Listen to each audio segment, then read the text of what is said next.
Баршаңызға сәлем. Бүгін сіздерге бір жасағаннан өте дәмді болып шығатын орешки рецебін ұсынамын. Бізге керекті ингредиенттерді видеода және төменде жазып өтемін.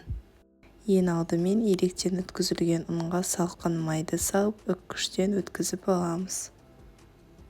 Сары май қолда езілмес үшін ұнға аунатып отырамыз.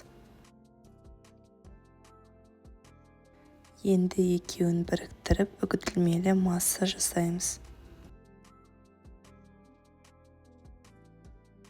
Басқа ыдысқа 2 жұмыртқа, ванилин және қант салып, венчиктің көмегімен араластырып аламыз.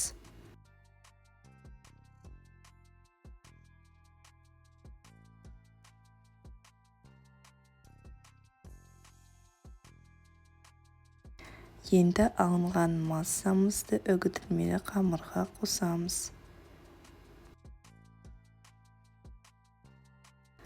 Массаны біріктіріп, жұмсақ қамыр илейміз.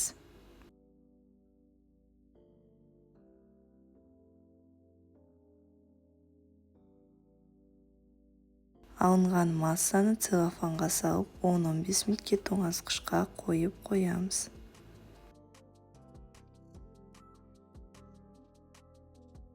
Енді қамырды 6-7 граммдық бөлшектерге бөліп аламыз. Қызып тұрған вафельницаға бөлшектерді орналастырып, қызарғанша пісіріп аламыз.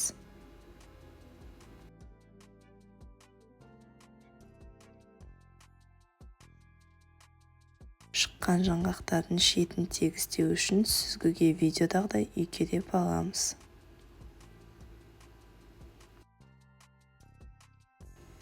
Екі жағына да салмасын салып біріктіреміз.